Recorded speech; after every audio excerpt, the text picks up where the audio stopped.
मुंथार landfall प्रक्रिया जारी रही दक्षिण ओडिशार 8 जिल्लार प्रभाव को नहीं जिला प्रशासन संपूर्ण भाव में प्रस्तुत रही अलर्ट रे एनडीआरएफ ओड्राफ अग्निशम बाहिनी रही दक्षिण ओडिशा जिलागुड़िक वर्षा जारी रही कि भाव में स्थिति रही अधिक सूचना आम गजपति रिपोर्टर रूपेश साहू आम सहित जोड़ी होती। रूपेश, मोन्था लैंडफॉल प्रक्रिया जारी रही गजपति जिले में कि भाव में प्रभाव रही मोन्थार? बात्या मंथा जितेबाला स्थलभाग छुँची से गजपति जिले में गत किसी समय है वर्षा बंद रही है पुणी बर्तमान वर्षा आरंभ होती आम बर्तमान अच्छु जिला जरूरीकालीन कार्यालय एवं बर्तमान जो कंट्रोल रूम चलती जिला कंट्रोल रूम कि भाव चलती बर्तमान आम से स्थिति परखा एवं जो अधिकारी अच्छा सीधा सड़क आलोचना करवा आम देखु बर्तमान जो यहीटा हूँ कंट्रोल रूम जिला कंट्रोल रूम जो सबु प्रकार सूचना आदान प्रदान करा जाए एवं जो भली भाव में रही स्थिति रही नहीं पदक्षेप ग्रहण करा जाए एवं आपण देखि पारुथिबे चारिपटे वर्तमान एबे भी राति रे एवं एबे भी अलर्ट रे अछंती समस्त कर्मचारी जो मानकु दायित्व दिया जायछि कंट्रोल रूम बा इमरजेंसी ऑफिस रो सेही भली भाव में जदि आमे देखिबा वर्तमान आम सह जरूरीकालीन अधिकारी भी अच्छा मॉनिटरिंग कर अतिरिक्त जिलापाल गजपति अच्छा आम सीधा सड़क आलोचना करवा। सर कलिंग टीवी को स्वागत कर कौन कहे सर बर्तमान स्थिति कौन अच्छी कि भाव बर्तमान राति तमाम कि भाव में मुकाबला कर बात्या को आम बात्या को मुकाबला करने सब प्रकार प्रयास जारी रखीचु आमर 24 आवर्स आम कंट्रोल रूम चालू रही आ से कंट्रोल रूम रो विभिन्न तथ्य ब्लॉक कंट्रोल रूम संगे शेयर होची जीपी कंट्रोल रूम संगे भी आम चली सब आ विभिन्न आमर जो कंट्रोल रूम रो नंबर गुड़ाक भी आम टीम गजपतिर डीपी रे छाड़ीचु जहाँकि समस्त सुविधा हम। सर बर्तमान को ब्लॉक रे स्थिति कौन रही तार किसी आपण पाखे तथ्य अच्छी कि एवं किभली भाव में ब्लॉक स्तर प्रस्तुति जारी रही सर? मो आर उदयगिरी ब्लॉक अरे मो चार्ज रे भी अच्छी सीनियर नोडाल ऑफिसर भाव में मो नियुक्ति होती ये जो बात्या को तदारख करने तो सेठी भी आमर सुरुखुरे चली आर उदयगिरी ब्लॉक रे सेठी आमर एनडीआरएफ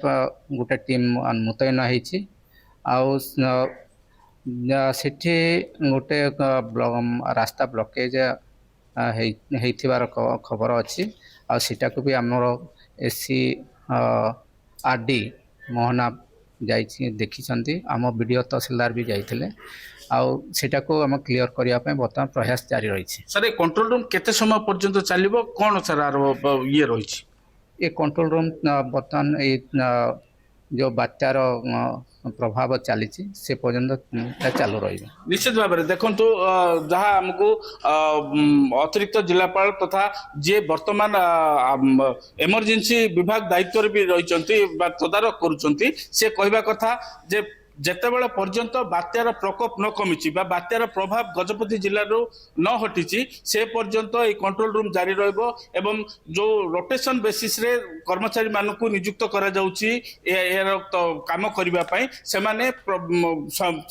ड्यूटी अनुसार आसी जोग देबे एवं एई जो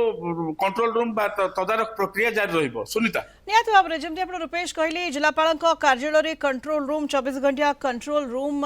रे सतर्क दृष्टि रखा जाइछि विभिन्न स्थान रे वर्तमान कौन खबर आसुची प्रबल वर्षा जो भूस्खलन आशंका करा जाउथला एवं से हिसाब रे समस्त अलर्ट मध्य रहिथिले केउठी पहाड़ धसीबा बा भूस्खलन किछि खबर आसुची कि रूपेश? निश्चित भाव में देखो आज दिन तमाम जो तुआ को तुआ वर्षा होती विभिन्न स्थान जमती कि रायगढ़ ब्लॉक कहुँ आर उदयगिरी ब्लॉक कहुँ गुमा ब्लॉक कहुँ काशीनगर ब्लॉक कथा कहु विभिन्न स्थान में माटी अतड़ा धसबार खबर आसी विभिन्न स्थान में बड़ बड़ गछ भी पड़ जाइए माटी अतड़ा धसवा फल बहु स्थान में रास्ता अवरोध हो यातायात में बाधा सृष्टि होती तथापि किछि अंचल में बर्तमान जो यातायात प्रक्रिया को स्वाभाविक करा रास्ता पड़िथिबा माटी एवं पत्थर को हटाई दिया जायछि एवं आउ किछि स्थान रे जोठी बड़ बड़ पत्थर पड़िछि किंबा बेसी माटी पड़िछि एवं एबे भी जो वर्षा से अंचल रे जारी रहिछि सेही सब अंचल रे जो स्थिति स्वाभाविक करिवार टिके कष्ट होउछि तेणु से जो स्थिति माने वर्षा कमिबा परे ही सेठे प्रशासन पक्षरु उद्धार कार्य करा बा स्वाभाविक करबा पय प्रक्रिया आरंभ हो कारण एही समय रे कले होय तो सेठरे आउ किछि अधिक अघटन घटिबार भी संभावना रहिछि किबा जो लेबर माने सेठरे काम करिवे किबा मेसिन काम करिवो ताहा मध्ये क्षत विक्षत किबा मृताहत होबार संभावना रहिछि तेणु एहा को दृष्टि रखी प्रशासन पक्षरु सब प्रकार प्रिकॉशनरी मेजर निया जाउछि एवं जहा वर्षार प्रकोप कमिबा परे किबा सेही अंचल रो पानी रो प्रकोप कमिबा परे निश्चित भाव ए जो रास्ता अवरोध को सफा करा जिवो एवं यातायात प्रक्रिया किभଳି भाबे स्वाभाविक हबो ता नै पदक्षेप ग्रहण करा जिवो वर्तमान कहबा को गले गजपति जिला प्रशासन प्रस्तुति को जोरदार करिछि जेहेतु यह एक दैवी दुर्विपाक तेणु जो जीरो कैजुअलिटी कथा कह जाउछि सरकार भी कहउछन्ती प्रशासन भी से एका फोकस रखिछि ताहा तो केते सफल हेबो समय कहबो किंतु प्रशासन वर्तमान सुधा जहाँ पदक्षेप ग्रहण करछि बा जहाँ प्रस्तुति करिछि ता निश्चित भाव में आमे कहि परिबा ठीक ढंग रे चलिछि बोली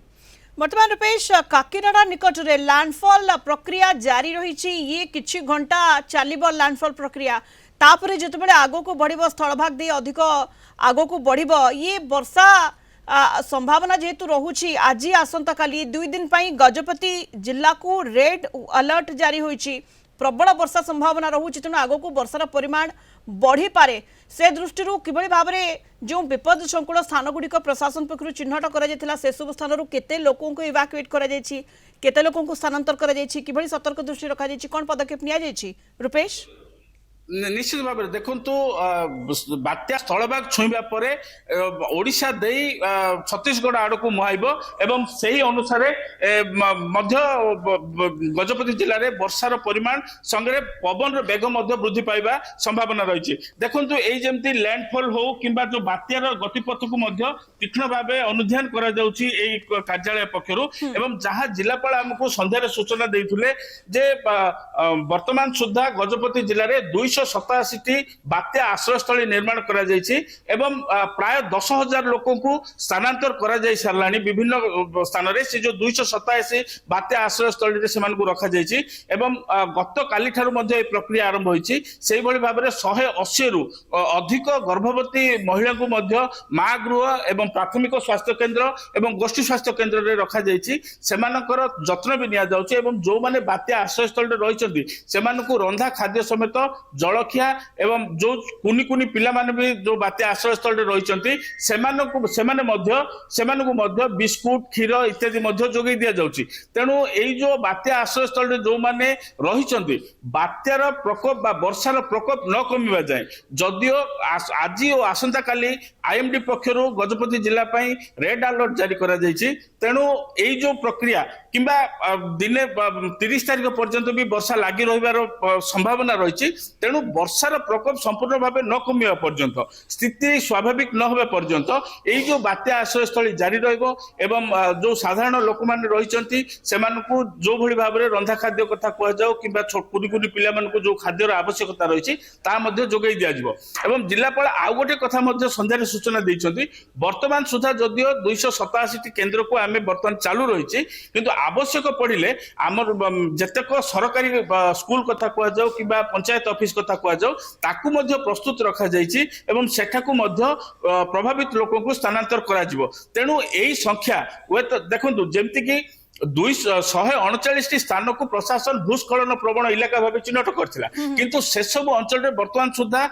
भूस्खलन होई नाही आज जेतक स्थान रही प्रशासन चिन्हट करथिबा स्थान ठारू अलग स्थान रे ए सब भूस्खलन चित्र सामना को आसी तो निश्चित भाव में यही जो भूस्खलन इलाका भूस्खलन प्रवण अंचल हुए तो बढ़ी पारे एवं से अनुसार अंचल मध्य प्रभावित हो पारे एवं सेठाकार लोकों को जेहेतु स्थानांतर करा प्रक्रिया जारी रहिबो तेणु यही जो बात्या आश्रयस्थली संख्या भी बढ़ी पारे एवं बात्यार जो आश्रयस्थली रे आश्रय नेउथुवा लोकों की संख्या भी बढ़ी पारे तेणु मोटामोटी भाव में जिला प्रशासन पक्षरु जो चलित मासर जो प्रथम सप्ताह ବାତ୍ୟା ଲଗାଣ ବର୍ଷା ହୋଇଥିଲା ସେଥିରେ ବିଭିନ୍ନ ସ୍ଥାନରେ ଭୂସ୍ଖଳନ ଘଟି 4 ଜଣ ଲୋକଙ୍କ ଜୀବନ ଯାଇଥିବା କଥା କୁହାଯାଉଛି। ଯଦିଓ କହିଲେ 2 ରୂପେଶ ଭୂସ୍ଖଳନ ପ୍ରବଣ ଅଞ୍ଚଳ ଚିହ୍ନଟ କରାଯାଇଥିଲା ପୂର୍ବରୁ ଏବଂ ବାତ୍ୟା ଆଶ୍ରୟସ୍ଥଳୀକୁ ସ୍ଥାନାନ୍ତର ଲୋକଙ୍କୁ କରାଯାଇଛି। ଜିଲ୍ଲାପାଳଙ୍କ କାର୍ଯ୍ୟାଳୟରେ 24 ଘଣ୍ଟିଆ कंट्रोल रूम खोली सतर्क दृष्टि रखाଯାଇଛି स्थिति उपरे। धन्यवाद आपको तमाम अपडेट पाई रूपेश साहू आम गजपति रिपोर्ट लाइव जोड़ी होते अधिक सूचना देते संपर्क में।